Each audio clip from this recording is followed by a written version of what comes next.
G'day and welcome to Aussievision. I'm Dale, and what an episode we have today. We have the Australian Eurovision 2025 entry. It is Gojo with Milkshake Man. We've all been talking about it. It's probably been the worst kept secret in recent times, but who cares? It's out and it's fun, and we're going to be talking about it shortly. Now, before we get to that, just a really quick note on Italy. Now, in case you've been under a rock and you've missed things, Ollie, who won Sanremo, is not going to go to Eurovision. All his tours and commitments caught up with him, and it's going to be Lucio Corsi, who came second in Sanremo. Now, I won't lie, I'm very disappointed. Not only did I love Ollie's song, I was a big fan of him and definitely wanted to try and see him in Eurovision, maybe interview him, all that kind of stuff. But Lucio will be great for Italy in his own special way. Anyway, let's talk about Australia because that's what we're all waiting for. And here's my chat with Liv about it all.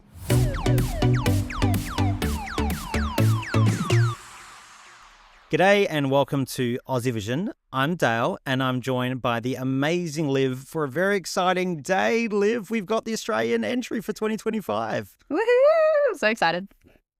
Exactly. We're both going to Basel, so this is very important to us to spend all that money and 24 hours on a plane. We want the Australian entry to be good.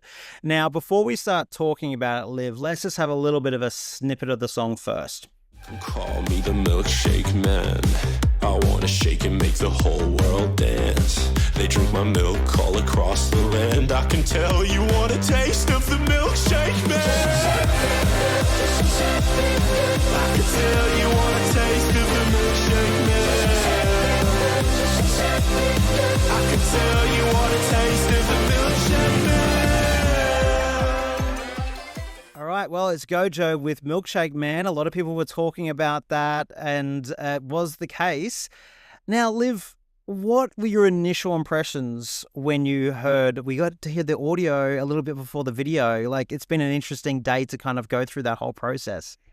Yeah, it's an interesting one for me. Gojo's been on my radar for a really long time because I'm a chronically online person who spends many hours of my day on TikTok, right? So this is someone I was familiar with and their music. And I think I was expecting perhaps something a bit more like Mrs. Hollywood, their biggest hit. So the fact that this was such a different song, I was like, whoa. I wasn't mentally prepared for this. And I think it was just that first 30 seconds of just being like, wait a minute, wait.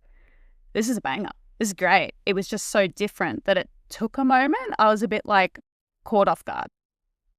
Yeah, I kind of was the same. I won't lie because we're very used to, as being Eurofans in Australia, we get our points from this very serious quality kind of songs, even if Voyager, for example, the song was still the song and they were the personality kind of thing. And so I was at first quite concerned. I'm like, oh my God, are we going fun/novelty? This is not what Australia does. And once I got past that first initial kind of shock that that was the direction, even though I thought maybe with him it could go in that way, this has been in my head all day. It's got stickability, right? It's fun and it's catchy. Oh, it's absolutely incredible. And as soon as you actually get the visual as well, that made such a huge difference to really connecting with the song. And it's like, okay, it's not just well produced. It's not just got a great beat and his voice isn't super catchy. It's like you put the whole package together and it's like, this is an experience. Like, and this guy, he can perform. Like, I am so excited to see what this is going to be like on stage. Yeah, a lot of the video was very much around him. Like, we weren't talking super budget here. We don't need it. We just need it to be focused on him. It's a nice, good video. It works well. Because if we're going to go down the route of a fun song, it's risky for a country like us. People expecting we're taking it seriously and sending this kind of mainstream pop. So if we're going to do it, we need the right vehicle, the right person. And he's it. He's very Australian, if you ask. He's just kind of got that Aussie kind of modern day kind of look of these guys. And I think he can just perform and he's got charisma. I think he'll win over a lot of the mums and grandmas of and some others of Europe. Yeah, we need the right milkshake van to get to Basel. But I totally agree that he's just got that Aussie look. I don't know how to describe it, but once again, I'm chronically online. So there's like this international vibe at the moment where everyone's trying to honestly imitate Aussies when it comes to like styling hair, fashion. He's like the blueprint of that. So like he's cool, he's in vogue, and it's so great hearing an Aussie accent in pop music. Like I love that so much. And so, like, what do you think about, like, we've talked about the song being catchy. There are people who are going to call this a novelty song. I think it's too slick and well produced and put together, I think, to go into that camp. What's your take on it? Yeah, I guess like once you kind of listen to the lyrics and you watch it with the music video, I think it rides the line just right. You know, it doesn't go too far in one direction where it's a bit silly and then one where it's a bit too innuendo. It's honestly just in that nice little sweet spot where it can be as airy and fluffy and nothing as you want, and you can perhaps take it a little bit more seriously if you wanted to. And talking about the innuendo, I mean, it's there, right? Like, do you want to taste his milkshake? And a lot of other words are within there. I don't know what it is about this contest this year with Erica Vickman and Kant and this, like, what's happening? But I quite like this because I don't think it's so in your face. It's a little bit more wink, wink, nudge, nudge. Yes, I feel like this is the type of lyricism that can very easily be shown to any generation, and people will take out of it what they want, which works just great for Eurovision in particular. And look, I think from people hearing the kind of audio and stuff, I feel like the kind of feeling has been a bit mixed. I think the people who are really loving it are really loving it. The ones who are a bit like, oh, I didn't expect this from Australia. Like, what have you thought about the fan reaction so far? It's pretty early, though. This is the story of our lives, Dale. Every single time. I say this every year we have this video. And when we get up and do this, it's always very mixed. And then, you know, bam, everyone gets it once it gets to Eurovision. This happens to us every year. So not really surprised. I don't think there's many male entries like this in the contest this year. You know, there's a lot of female entries perhaps doing big and brash things, except perhaps one chap from Estonia, but maybe we can talk about him in a minute. But yeah, I think this is quite unique, and I'm not surprised it's polarizing, but that's right on brand for us, Australia. Well, that's true. You are 100% right there. And look, Tommy Cash, Estonia, like he has another milk-based song, milk-based drink song. But like, did he have lactose-free milk though, Dale? We have that. That's very true. That's very true. We're very inclusive. So it does feel like I mean, other than Tommy, and I do think this is different than Tommy, Tommy's leaning hard into novelty, like full blown. Well, I feel like this does have a pop sensibility about the whole thing.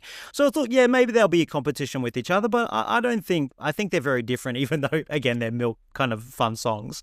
Like, do you think he's going to be much of a competition?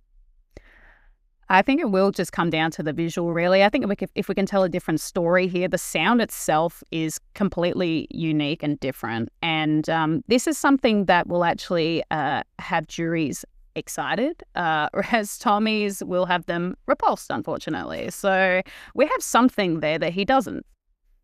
Yeah, look, I think my question was about the juries. That's interesting that you say. I mean, I'm a little bit juries out on the juries. It'll be about execution. Like, I think if they can do this really slickly and do it really well, then there could be something there. But it does feel like SBS and everyone involved is like, we are so hurt from the public vote every year. This feels like a really kind of bit of a big swing at the public vote. I think it's very public vote in mind in that. Like, do you think that's the right call? Do you think it's about like just trying to get through the semi-final and whatever happens in the final? I think it would be devastating for us to be not in the final 2 years in a row. You know, we've never had that happen to us, and we hope it never does. So I think considering, you know, we just missed out by a whisker last year, we do have to take a big swing at the televote, and this is in the right direction of that, and I think is a really good attempt. And yeah, it will ride or die on that staging for sure. But good news is Gojo is a performer. Like, this guy, he's got that razzle dazzle, that it factor. Like, I'm very excited to see what he's going to put together.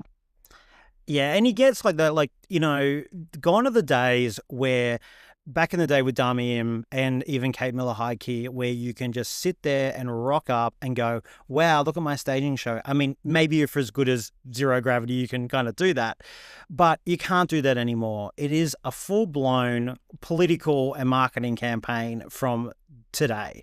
And I feel like he's the right person to do that. Like Voyager were, getting out there, promo, PR. He knows, like, he's got a great social media presence. Like, I'm not a TikTok guy. You're across TikTok and stuff, but like, he's big on there. Like, I feel he can like really keep that momentum, keep that campaign, and get a lot of love, especially when you got these things like the call and response in the song.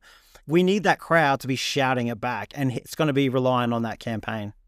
Yeah, well, don't worry, I'll be absolutely screaming at the top of my lungs. But I will say, I do hope they get him to a pre-party or two, because going back to people being lukewarm on Australia, once Voyager got to a pre-party or two and kind of showed everyone what they were made of and that they're great blokes and chick and all that stuff, etc., all of a sudden, boom, up goes the odds and, oh, we love Voyager, blah, blah, blah, blah, whatever. So I do hope he gets to a pre-party or two in Europe just to start that momentum a little early, get the fans on the side, get some momentum, all that kind of thing. But not too many pre-parties that the voice gets a little bit sore, which can also happen.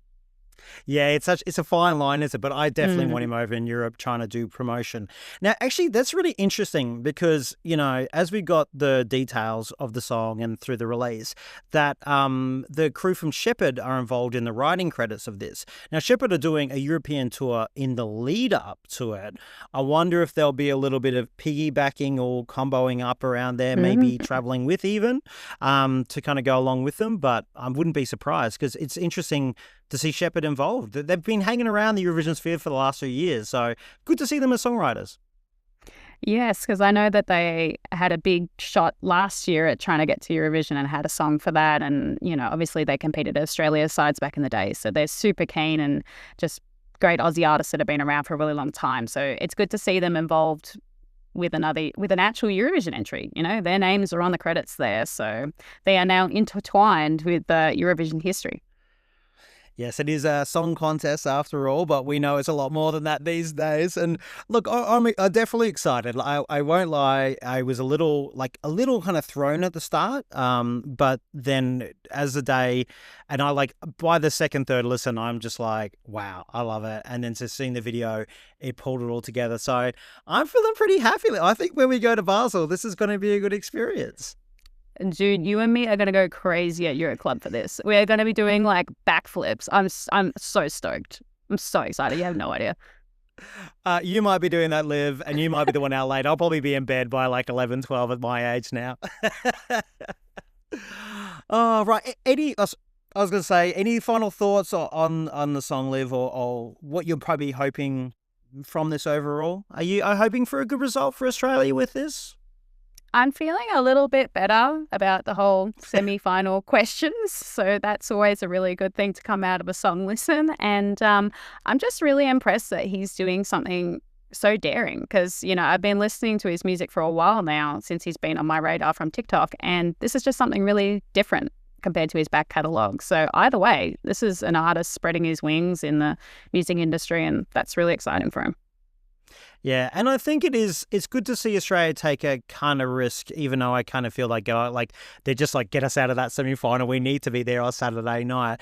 And also, when we've seen that really interesting discourse around Måns in Sweden, and that kind of Sweden being stuck in their manufactured approach, where you can see that we've completely sort of jumped out of that, is refreshing. Regardless kind of what happens, I think we're very open to try new things at Eurovision, which you always have to evolve. And I feel like Australia's evolving and I'm coming along for the ride. That's a really fabulous point. There is absolutely nothing generic about this. This has his authenticity stamped all over it. And yeah, I'm just really proud of us. I've just got it stuck in my head. I'm really happy.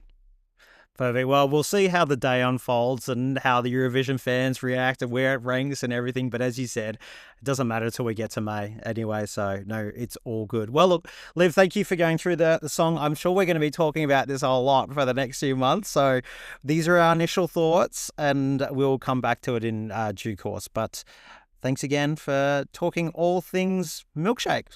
Milkshake away.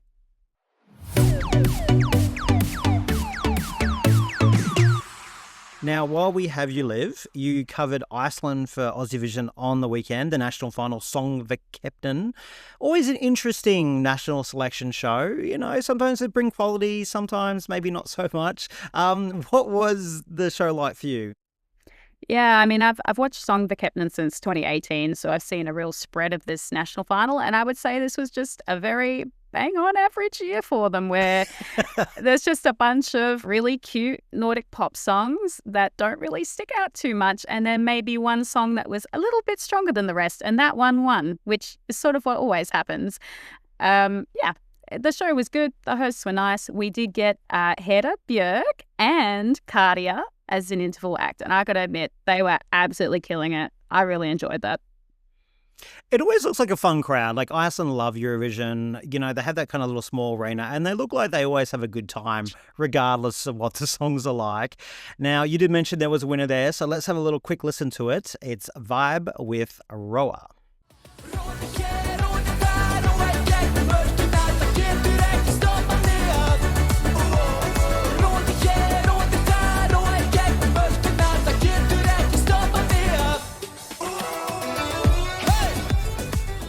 Well, to me, Liv, this seemed like the obvious winner from the get-go. How about for yourself? I mean, they might as well have picked it, right? Because nothing in that final was screaming instant, grand final appearance at Eurovision. So you might as well go for what the televote enjoys. And, this had been winning the streaming in the lead up to the final. It has something different. They're all in these sort of little tinfoil outfits, and they've sort of drunk way too much red cordial, and then they're sort of jumping around everywhere. And they even made like a flow chart before their performance it was like a pie chart that explained that the most points from Eurovision have come from Icelandic songs versus English, which I want that fact checked, by the way. But their song was in Icelandic, so it worked. They won, and they won the televote and the juries. And look, it's fun. The more I listen to it, the more I like it. Perhaps it's a bit of Stockholm syndrome. I don't know. The thing is, that really won me over on them. Like, I quite liked the song, and then I saw their semi-performance, and I was like, ugh, a little bit ropey. And then that chart, I just thought so much more of them immediately. I'm like, they're marketers, they're brand, they get it, they know what's going on here. And then I thought the final performance was much better than the semi. Obviously, they're not the greatest vocalists in the world. They're very much like the Icelandic Jedward. I hate to kind of use that, but they remind me of it. They're crazy, they're brothers, they jump around, they go nuts. I kind of don't get the spacey tinfoil suit with something that sounds like it's a kind of a electro sea shanty. They even had sea animals being thrown at the screen. So why are they in silver space suity kind of things? It doesn't make any sense, but it's fun. Yeah, it's really cute, and I can see where they're going with it. And look, I think maybe very little kids will honestly enjoy this. I can imagine a few little kids in my life that will be absolutely bopping in front of the TV to it. But I feel like as soon as you've, grown a little bit of a frontal lobe, this is probably not going to do so good.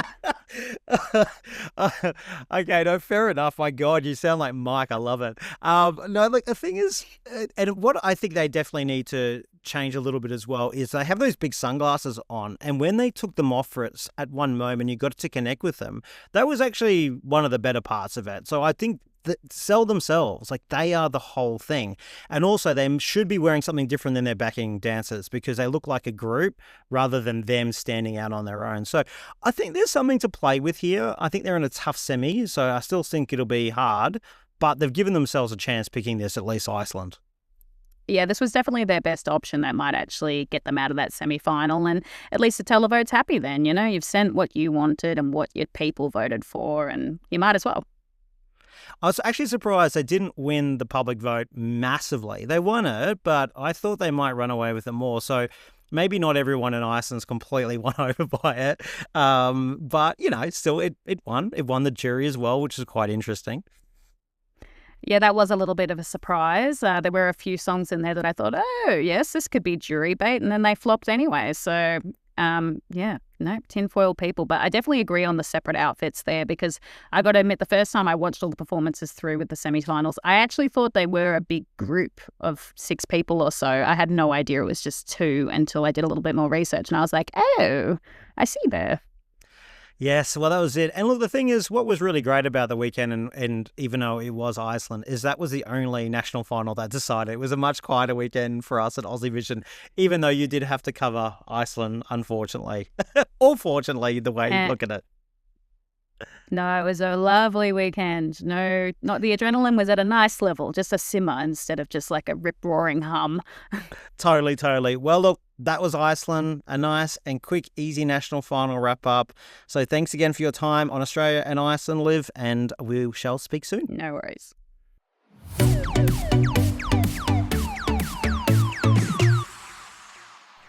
Well, welcome, Mike, for your weekly segment of judging songs. Yes, I judge them fairly, I think, Dale. But yes, I think for the most part. Yes. Now, the one we're doing for the main podcast today is in Australia. That will be on the Patreon. We'll talk about that later on. It's about a song that everyone has an opinion on and everybody is talking about. It's from Melody Festival, and you've been waiting to talk about Sweden, haven't you? I have, yes. I've been waiting to hear any of the songs because I've been very much ignoring them. So, yeah, I'm happy to talk about this one. Well, this one, and let's have a little listen to it first. It's Måns Zelmerlöw with Revolution. It's a revolution, oh, a revolution. People that will change the world. It's been a lifetime coming. We can't keep running from this world. It's been a lifetime waiting for a revolution. Now, Mike, this is dividing people. People are saying it's too polished. People are saying it's fantastic. People are saying it's going to win Melfest. It's going to win Eurovision. Where are you feeling about it all? What's your opinion on the song in the first place before we talk about how it could do? Oh, okay. Well, I was going to say, first and foremost, we know what happened last time. Sweden sent a former winner, so I'm not surprised people are talking about this. Look, obviously I'd heard a bit of the chatter around online. I got to watch it after the weekend, and I watched it a couple of times. It's okay. It's a good song. I'm almost going to have to say, it almost feels like a Eurovision song of yesteryear. And that's odd considering, I don't know, you could almost call it Heroes 2.0, and that was only 10 years ago. Yeah. But somehow, as polished, and I'll agree, it is polished and Swedish as this is, I don't know if it's really where the contest is at the moment. Put it that way. No, I hear you. I think, for example, and I mentioned in one of the videos, I mentioned Loreen, and it's very hard not to because it's a returning artist. Yep. It's Sweden. Loreen did a great job with Tattoo, and it was a very well put together song. But to me, that felt like a progression of where Euphoria was very of its time, and I felt Tattoo was of its time, and it had more to it. I feel this could have been done in 2015. So I do agree with you. There is a little bit of a dated aspect to this. Having said that, it's all there, right? It's a good pop song. It's, again, it's got that kind of Avicii kind of little, guitar feel to it, which is, let's be honest, a good mid-decade ago. And it works. The whole thing is a very good package. Put together the staging concept they have for it, which I think works really well. He's a very charismatic performer and can belt it out. There's a couple of vocal moments there. He really smashes it. So, that's going to get people's attention. But yeah, there's just something about it that, I don't know, it hasn't blown my socks off, put it that way. Yeah, the thing is, I was really willing to be very open and kind of, because you do see a lot of discourse online and you kind of feel like, are people just ripping this down because it's Måns and because it's Sweden? Yep. So I really kind of wanted to go in, and I was a big fan of Tattoo, so I didn't buy into any of that. Now, the one pro definitely is I think the staging is fantastic, particularly while he's in that kind of thing, the cave. That's just we're calling it a cave. Is that where we're going? Okay, cool. So I think it's great, and there's some really good camera shots there when it gets close to him. I love that. But I don't feel things about it. I expected he's going to come out on that open part and get some goosebumps about it or feel something like I did with a Tattoo and other songs, and I felt absolute nothing. To me, it was just cold. Okay. Well executed, fantastic, wonderful performer, great vocal, but I felt nothing. Well, no one's ever said that about a Swedish entry before, have they, Dale? No, look, I understand where you're coming from. I watched it almost like just sitting there observing it. Yes. I didn't feel a part of it. Yes. Though I didn't feel any rousing. I was part of the revolution or anything like that. Not at all. But it is good, polished Swedish pop, which probably, let's be honest, if it does, it's got to win Melody Festival first, but if it wins that and goes to the contest, this is probably one of the first songs I've heard this year that will appeal to juries. So let's talk about that chance, like it's going to appeal to juries. A lot of the stuff we've heard this year won't. So would it be the worst thing for Sweden to send in a result kind of, prism? No. In a progression and somewhat kind of sniffing the wind of where the competition is going, then this doesn't feel like a step forward for Sweden. Yeah, it's really interesting. They've almost, in a way, because of this whole approach of the televote in the semi-finals and everyone is going for the public vote, they've actually created a situation where it's more likely jury songs will win Eurovision because there are less going for the jury, and as long as you're not terrible, you can win with a high jury in 5th place like we saw last year. And when, like, Nemo won that jury comfortably, they only came 5th in the public vote to win. That used to be unheard of. That is unheard of. Now, this could be exactly the same situation. I do not see a high public vote for this at Eurovision. I think people will be quite cold on this if it goes through. I think a good televote, not Loreen style, but good. But he might just have the jury points to go through if nothing else comes through. We need jury challenges. I could imagine that scenario, to be honest, because, as I say, there's nothing really jumping out as jury sort of fodder or jury bait at this point. So, yeah, I think you'd probably get a good, decent result, Sweden. I don't know if he'd win, but we're talking top 3, top 5. Oh, it's rusted on top 5. From what we've seen, what we've seen so far. We've got a few other countries to come up, but yeah. And I don't begrudge them doing what they do well. This is what Sweden do well. And Måns is an amazing performer, and he's been great for Eurovision. So I don't like any anti-Måns hate. No, I'm not here for. No. But I'm just being honest about that song. I particularly find some people are like, the last 30 seconds is amazing. I'm like, those shots are terrible. I can't see him. He's doing a Christ pose. No, you can kind of clean that up. Yeah, though. It needs a lot of cleaning up in my mind to turn it into that kind of winner moment. I actually quite like the ending of it. It gives it a bit more of a, bit of oomph. Because I just felt like it was the first 2/3 of it. We were just going through the Swedish motions and him, reaching here and pointing there and bits of shredded paper almost going into his mouth and choking him type of thing, which is very Swedish. But yeah, I didn't feel too much until maybe towards the end they're trying to get that little bit of try and get the goosebumps happening or something, but I'm not feeling any goosebumps. Yeah. So you kind of alluded to it earlier. Like, where does this fit in the fact that where Eurovision has been heading? Is it fine for Sweden just to be going for a result overall? Do they have to sniff the win? Does it matter? I don't know. Like, for me personally, we've seen a couple of the Melfest performances on the Patreon. We'll talk about a couple of them. One is killing this in views, etc. on YouTube. The sauna one. Yeah. So maybe there's a bit of an appetite with the Swedish public to want something different.